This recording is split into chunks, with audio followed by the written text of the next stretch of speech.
My life was pretty straightforward until Jake came along.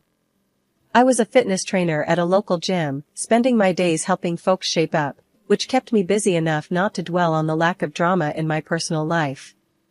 That all changed the day Jake walked into my gym. "Hey, I'm looking to switch up my routine. Got any killer moves to start with?" he asked, his tone light but his gaze intense. I gave him a once-over. He wasn't the usual newbie, unsure of which machine to try first. No, he looked like he knew his way around a gym, but was here for something more. "Sure," I replied, leading him to a set of weights. "Let's see what you've got." That first session turned into a week, then a month, and our casual chats grew longer and more personal. Jake owned a small family restaurant, famous for its authentic Italian dishes. "It's all about the sauce," he'd say, "and nobody makes it like my mom." He talked about his mother with a mix of admiration and frustration, a combo that hinted at deep family ties. One afternoon, as we wrapped up a particularly intense workout, he caught me off guard. "Listen, Emily, I've been thinking. How about dinner at my place? You can meet my mom and try that sauce I keep bragging about." I hesitated, more out of surprise than disinterest. "Yeah, why not? I'm curious if it's as good as you claim." Dinner was cozy, the food incredible, and the company surprisingly comfortable. His mother, Anna, was all warm smiles and hearty laughs, though her eyes seemed to size me up with every glance. His younger sister, Sophia, dropped by too, her presence more prickly, her words sharp and quick. "So, Emily, Jake tells us you're quite the fitness guru," Sophia said, a smirk playing on her lips as she eyed the muscles I worked hard to build. "Ever deal with hopeless cases, or do you just make the fit fitter?" I chuckled, taking her jab in stride. "I believe everyone has potential. It's all about finding the right motivation." Jake was a constant during those early days, always showing up at the gym at the same time, always finding a reason to talk a little longer. "You know, I never believed in fate or any of that stuff," he confessed one evening as we closed up the gym together. "But meeting you? Maybe I was wrong." His words were a mix of rough charm and clumsy sincerity. It was refreshing, and despite the nagging voice in my head warning me to take it slow, I found myself falling for him. Hard and fast, like a rookie taking on too much weight without a spotter. One chilly evening, as we walked to our cars, he stopped and faced me, his expression serious. "Emily, I'm not good at this fancy talking, and I don't have a smooth line to throw your way. But I like you, a lot. What do you say we make this official?" It was abrupt and straightforward. No games, no dancing around the subject. That was Jake, direct and all in. I smiled, my heart hammering in my chest. "I say, yes. Let's see where this goes." And just like that, I was no longer just the fitness trainer at the local gym. I was Jake's girlfriend, and soon enough, his wife. Moving into Jake's mom's house right after we got married wasn't exactly what I had pictured for our happily ever after. Jake told me it was important to him because of his family ties, but living with his mom, Anna, and his sister, Sophia, was tough from the start. They didn't hide their displeasure about me joining the family, and things got tenser day by day. The house was always bustling, and somehow I ended up with more than my fair share of chores. After long hours at the gym, I'd come home to an endless list of tasks. The old washing machine was a nightmare, it broke down so often that I half joked it had something personal against me. But nobody else seemed to notice or care, especially not Anna or Sophia. I remember one evening after dinner, I was trying to fix that blasted machine again, and I could hear them in the kitchen. "She doesn't even know what she's doing," Sophia laughed, not bothering to lower her voice. "Watch, she'll flood the basement next." Their laughter echoed down the hallway, stinging more than I wanted to admit. I bit my tongue, focusing on the task at hand. It wasn't just the washing machine, it was everything. From cooking to cleaning, my efforts were just another source of entertainment for them. Cooking was the worst. Italian cuisine was sacred in this house, and my attempts were apparently blasphemous. I tried to follow Anna's recipes to the letter, but nothing seemed to work. One night, as I struggled with a supposedly simple pasta dish, Sophia hovered in the doorway. "Is that supposed to look like that?" she asked, a smirk playing on her lips. "It's nothing like Mom's." I gritted my teeth, stirring the sauce that just wouldn't thicken. "Well, I'm trying my best here." Sophia snorted. "Maybe your best isn't good enough. Did you ever think of that?" I wanted to snap back, to defend myself, but what was the point? It wouldn't change anything. Jake, whenever he was around, seemed to shrink a little more each time his sister or mother criticized me. He never stood up for me, his silence was as loud as their laughs. "Hey, Emily, just leave it," Jake would say quietly later, trying to avoid any confrontation. "It's not worth it." Dinner times were an ordeal. I'd set the dishes on the table, hoping for a peaceful meal, but it was like sitting down in a lion's den. "You know, in Italy, they'd probably ban you from the kitchen for this," Anna would joke as she tasted my food, the others chuckling along.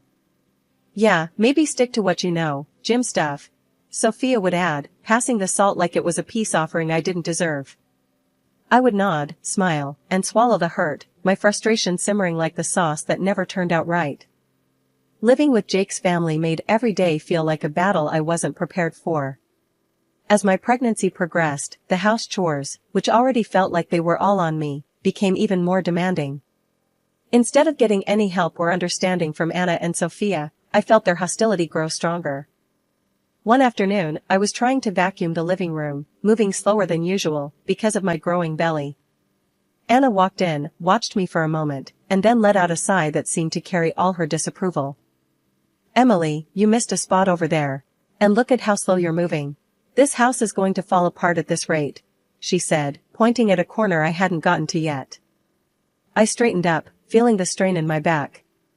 "I'm doing the best I can, Anna. It's a bit harder with the baby." She just sked and shook her head. "In my time, we didn't let a little thing like pregnancy slow us down. You need to toughen up." The lack of sympathy stung, and I bit my tongue to keep from snapping back. Sophia was no better. Later that day, as I was folding laundry, she came into the room and started flipping through the clothes I had just stacked neatly.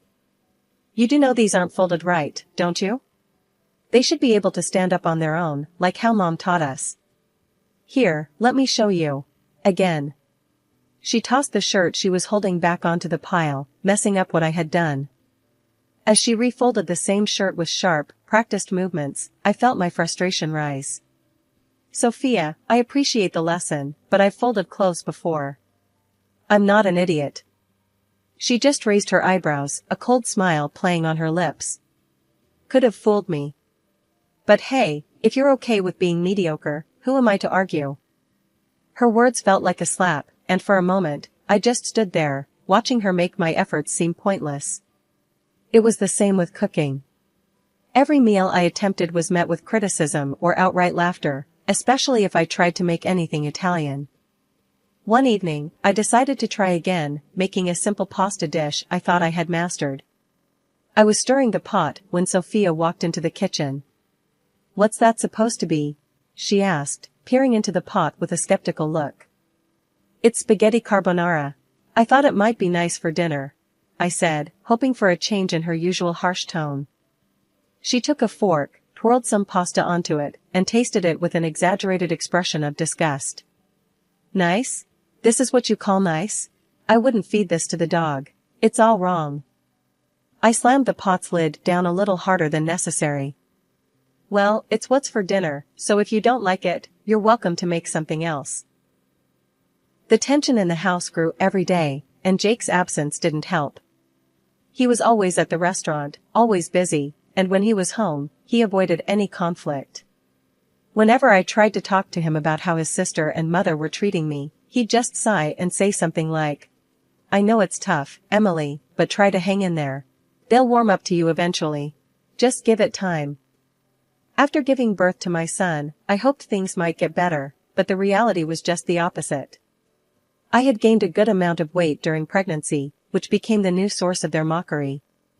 "Look at how much she's eating," Anna would laugh as I tried to nourish myself for breastfeeding. "Are you feeding a child or a small army?" One day, while I was nursing my son in the living room, I heard Sophia mimic a cow's moo from the kitchen. The sound sliced through me, and tears pricked my eyes. It was clear they saw me as nothing more than a cow, a utility for my son. I reached my breaking point after the mocking, and the cold treatment at home became too much. I needed something for myself, a space where I wasn't just the criticized daughter-in-law or the underappreciated wife. That's when I decided to start my own YouTube channel and Instagram page. One morning, while Jake was at the restaurant and Sophia was out shopping, I set up my old camera in the corner of our cramped guest room, my new makeshift gym. "I'm doing this," I muttered to myself, adjusting the angle. "For me, not for them." I started recording simple workout videos, ones that could be done at home, especially appealing to moms like me who couldn't always hit the gym. It felt awkward at first, talking to a camera, pretending I was speaking to an audience who cared about what I had to say. But soon, it became my refuge. The first few videos were clumsy, my commentary stilted. "Hey everyone, it's Emily here, bringing you a quick 10-minute workout perfect for busy moms. Let's get started." My follower count started to grow, and with it, my confidence. I invested in a better camera, learned a bit about lighting and editing from online tutorials. My little project was turning into something real, something entirely mine. One afternoon, I was recording a new video, a low-impact cardio sequence, when Sophia barged into the room. "What the hell are you doing?" she snapped, her eyes darting from the camera to me. "You turning our home into your personal TV show now?" I paused the recording, my heart pounding not from the exercise, but from the confrontation. "Yes, I am actually. It's something important to me. I need something of my own, Sophia." She scoffed, looking around with disdain. "You think you're some kind of star? Please, get over yourself, Emily." The words hurt, but I was getting better at handling her barbs. "Well, it's not like I have your approval for anything else around here. I might as well do one thing I enjoy." Sophia rolled her eyes and stormed out, but I didn't stop the camera for long. I resumed my session, my voice stronger than before. As my digital presence grew, so did the opportunities. Brands started reaching out to me, offering to send free products for me to use in my videos. Then came the offers for sponsored posts. The first time a brand offered me money to feature their product, I was in disbelief. "I can't believe they're paying me for this," I said to Jake over dinner one night, trying to share my excitement. "That's great, Emily," he said, though his tone was distracted, his mind on his restaurant troubles. "Just keep it quiet, okay? Mom and Sophia don't need to know about this." As I turned back to the dishes, a notification pinged on my phone. Another comment, another follower, another step away from the disdain and towards something beautifully ordinary, but all mine. "You're doing amazing, Emily.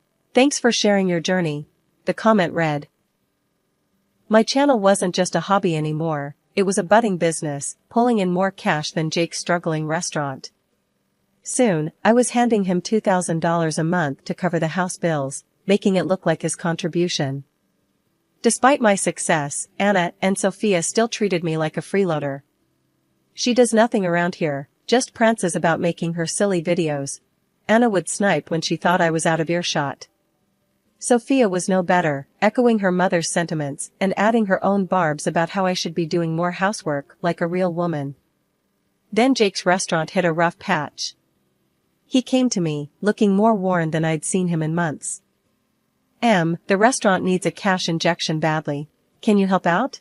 His eyes were pleading. I didn't hesitate, transferring $10,000 for what he called urgent developments. He was thankful, genuinely so, but it wasn't long before he was asking for more. "Just another $5,000 for the bills this month," he said softly, almost ashamed. I agreed, because I could afford it, and because he was still the father of my son, who he absolutely adored. But deep down, I felt the imbalance growing, not just in our finances, but in our relationship too. Life at Jake's family home was always strained, but it turned unbearable when Sophia got married and brought her husband, Mark, to live with us. The house was packed, and any semblance of privacy or peace I had carved out for myself and my son vanished overnight.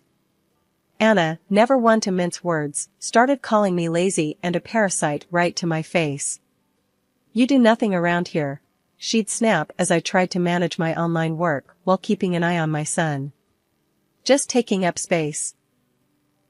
It didn't help that Sophia was now expecting her first child, and Anna made it clear they needed more room, implying that my son and I were in the way.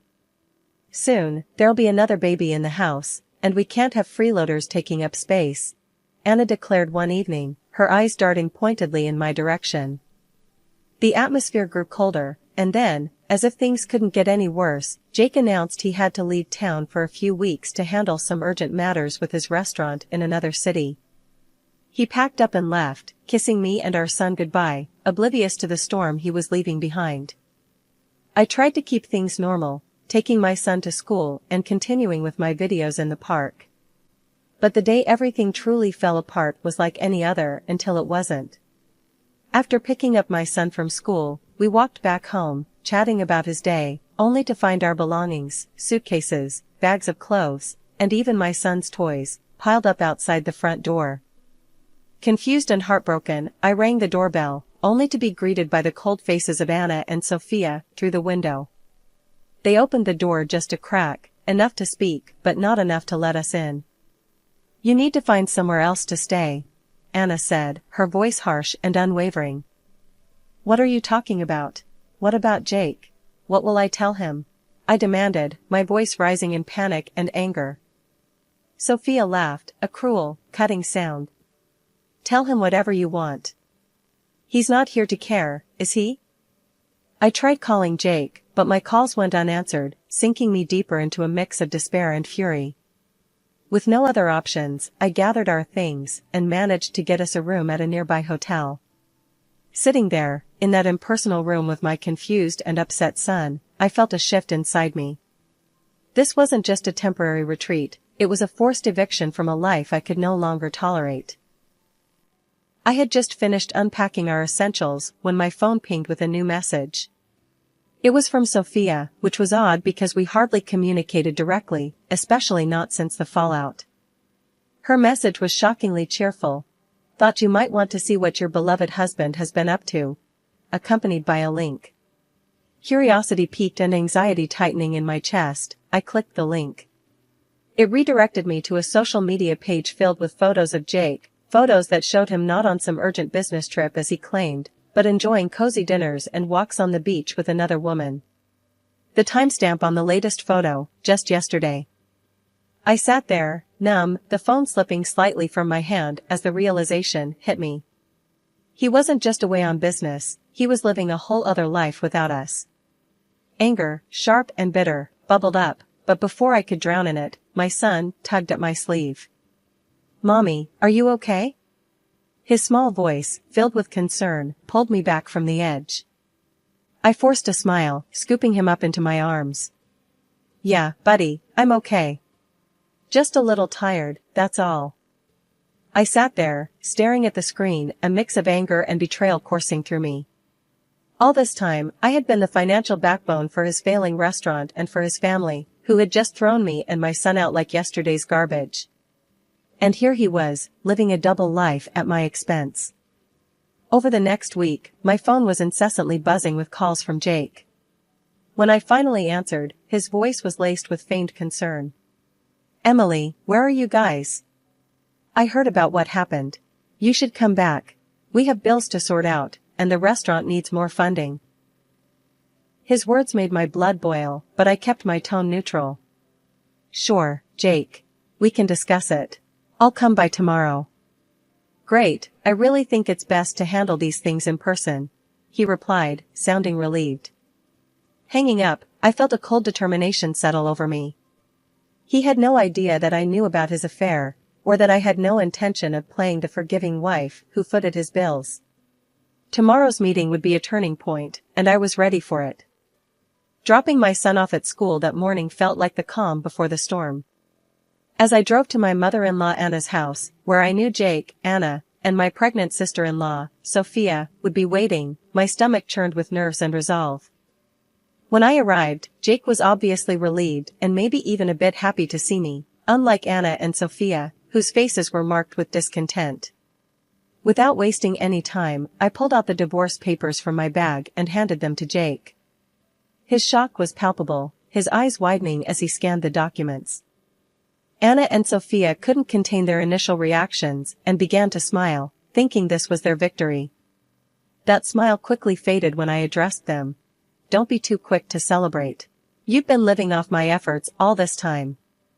Jake's face fell as he admitted to them. The restaurant isn't doing well. It hasn't been for a long time. The revelation sparked immediate outrage from Anna and Sophia. They turned on him, their earlier glee replaced with anger as they scolded him for keeping them in the dark and for losing what they considered their financial safety net, me. Sophia, ever the brazen one, sneered at me. Well, since Jake makes less than you, he'll just have to file for alimony. How's that for justice? Jake perked up at this, nodding eagerly, as if it were some sort of twisted victory. I almost laughed at the absurdity. That's where you're wrong, Sophia. And Jake, I continued, turning to face him squarely.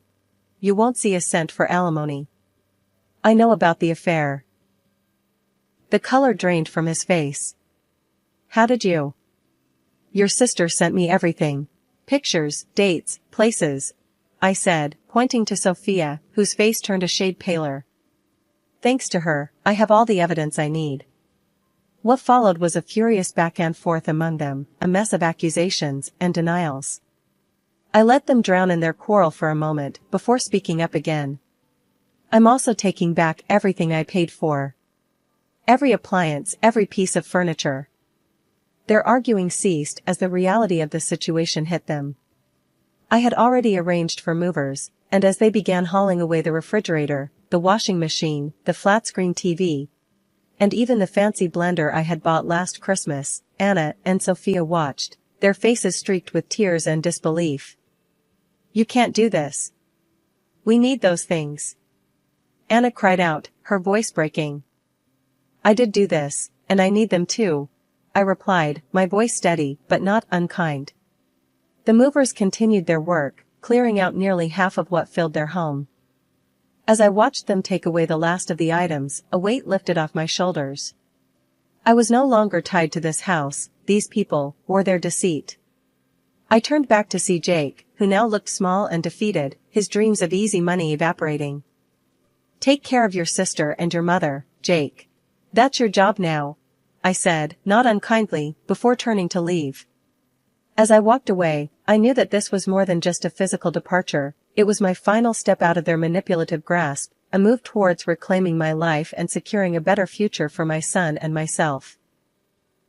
After everything, the divorce was more of a relief than a burden. I filed for compensation due to Jake's infidelity and secured alimony for our son.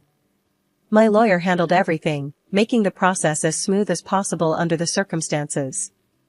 Life changed dramatically for Jake's family too. His restaurant, unable to stay afloat without my financial support, finally went bankrupt. The family house was sold off to cover debts, a stark testament to their unsustainable lifestyle. Meanwhile, Anna and Sophia, left scrambling, tried reaching out to me, their messages a mix of apologies and pleas for help. But after everything, I couldn't let myself be pulled back into their chaos. I blocked their numbers without a second thought. Sophia's husband left her, and now the whole lot of them, Jake, his mom, his sister, and her child, live crammed into a small rented apartment. It's a tough situation, but one they brought upon themselves. In contrast, life for me and Alex is looking up. We've settled into a nice rhythm in our own rented apartment, a cozy place that feels more like home every day. My YouTube channel and Instagram page have really taken off, resonating with women, especially new moms who are trying to find their way back to fitness. Seeing the positive impact of my work has inspired a new idea, launching online fitness courses specifically tailored for postpartum women. I'm excited about the possibilities and the chance to help others who have been in my shoes. There was so much to do, but for the first time in a long while, the future seemed bright and brimming with potential.